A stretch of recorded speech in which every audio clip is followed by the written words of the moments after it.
United States, Algeria, and Slovenia. On first look, guys, what are your thoughts? I think from England's point of view, they'll be delighted with this group, and then the other three teams are very difficult oppositions for each other, and it's going to be difficult for one of them to break through, but I'm sure the second place will come out of them three. Interesting group, intriguing group, Eric. I think that there's, Algeria and Slovenia are formidable opponents. It's not going to be easy. You don't want to overlook them. Capella has already said we're not going to overlook and we're going to respect. I think the same goes through for the United States. It's a difficult sequence of games. Absolutely. What are your thoughts? I think it's a group that's going to generate great interest in North America, obviously, but I don't think it's a little bit about Algeria, which makes up the group. This is a team that I just want to talk about because I'm baffled by this team. 26 in the FIFA World Rankings, but if you were watching the African Nations Cup, they walked off the field with 8 guys in the semi-final in their game against Egypt. What do we make of this team? I think when it was against Egypt, so yeah, you have to remember that. I mean, they are technically a very good team. Again, another team that works on their defensive unit, but going forward, they have got real players. What's your take on this? Well, you just go back historically. Algeria has fantastic pedigree and good culture and great technicians. Zidane, Magyar in '82, Lakhdar.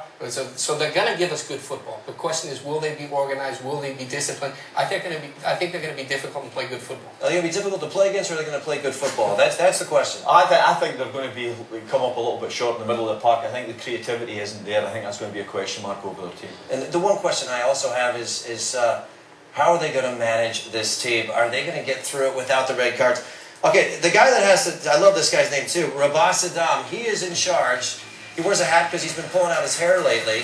This is a tough job he has, is it not? But he's very experienced as well, he has got that. He's been around the nation a long time. The players respect him. He's like a father figure to a lot of these players. So he's been around and he knows the system and he knows their mentality as well. If they can stick to that system. Let's take a look at their lineup. This is a lot of familiar names that were in the African Nations Cup.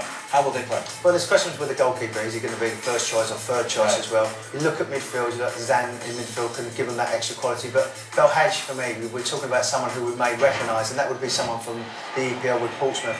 He epitomises what the mentality is. He works hard, technically he's very good, and he's got some class about his ability as well. I think you look at Belhaj and you look at maybe Rugera as well. They're two players that like to jump up and attack and cause other teams some problems. Belhaj, I think the thing that always strikes me about Belhaj, the enthusiasm he brings to the game and the pace. He obviously has a desire to move forward, and he contributes to that. Well, that's a great point. They play the game with enthusiasm, and sometimes that overspills, and that's where you get the red cards. But they are playing it with a passion and a love of the game. Too volatile though for a World Cup? No, I think they never deviate from their football, from their style, and it is a double-edged sword. In an important game, they might get forward, they might lose their balance, and can get caught on the break. But this team in the midfield is very strong. We look at Mendy, who plays with Lazio. He's a fantastic player. Ziani as well. So these are guys that can control the tempo, slow a game down, which is important in this tournament. So is really the question for the other teams in the group not to underrate this team? I think everybody in the group wouldn't underestimate these teams. They know how well they've done to get there. And like you said, the players in midfield, they have got real ability, but they've got to get the ball. That's going to be their biggest problem, is to get the ball.